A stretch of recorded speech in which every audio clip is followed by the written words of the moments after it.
Everybody here in the room, whether you know it or not, has a sense of what the nature is of the world in which you believe you're living. We all do. And the world that, as a Jesus follower, the world that I believe that I'm living in is one in which God has made us, and so we lay a lot of foundational track on the scriptures, and especially the first several pages of the Bible. And when you look at the second to third page of the Bible, you read this about the creation order. The first two chapters of the Bible are about the creation, the Hebrew version of creation. At the very end of the second chapter, after God has done all this work, we read that the man and his wife were naked and unashamed. And if you're reading carefully, you know that one of the things that the writers are doing is that they're getting you ready for what's coming next. Because what comes next is disaster. What comes next is like the world that we live in. But the Hebrews had lots of words that they could use. They could have said, the man and his wife were naked and happy. The man and his wife were naked and comfortable. They were naked and confident. They were naked in a lot of things. But they use the word unashamed specifically because that word has great power in our world. And one of the places where it works so plainly, sometimes often subtly, but also powerfully, has to do with the words that precede it. The notion that the man and his wife were naked from the Hebrew perspective is not just about their physicality. It's mostly not even about their physicality. It is mostly about their vulnerability. It is mostly about the fact that human beings are vulnerable creatures. No other animal on the planet, on purpose, needs to put clothes on. We're the only ones who wear clothes. Maybe for obvious reasons. Now, it's true that some people put clothes on dogs. Right? That's weird. That's just okay. I mean, the dog did not ask for the extra coat. Dude, I got a coat, I'm fine. You know what I mean? They're not. So I don't know what's happening with that. But here's the thing.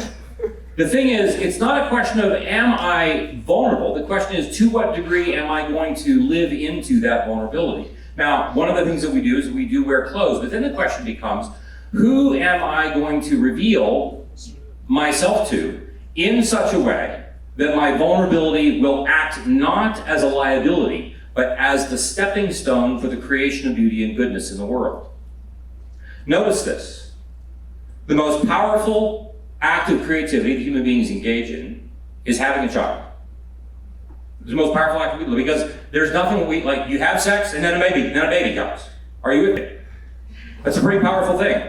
And it's just it's a 30-second act and then wham, there's a baby.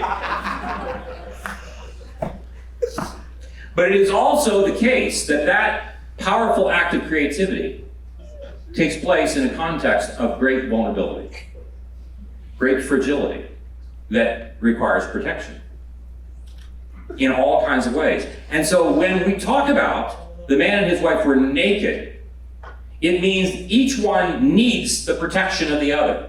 My vulnerability actually means I need your help. The vulnerability means I need you to guard my dignity. I can't do this on my own.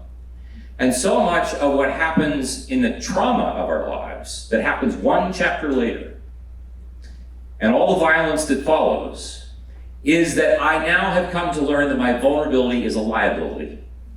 And I must do everything that I possibly can to protect it, including believing that the most important thing for me in the world to do is to make benchmarks. The most important thing for me to do in the world is not to co-create beauty and goodness with acts of vulnerability. I have to come to Vanderbilt and make A's. I have to come and perform. The whole notion of me in a community of others vulnerably having a mission of becoming people of greater love, joy, peace, patience, kindness, goodness, faithfulness, gentleness, and self-control is not on my radar. It's about what do I accomplish, not who am I becoming. And even the question of who am I becoming is often a question in which I answer by naming what I've accomplished. And the problem with this is that the brain knows that every time you've made your benchmark, it's then worrying about what the next benchmark is. You in this room know that this is true. I'd like to worry less. I'd like to simply know that even in the context of my vulnerability, I can be loved by someone else with whom I will co-create beauty and goodness that will benefit others, but will not require me to worry about whether or not, if I don't do this well enough, you won't want to have any more to do with me.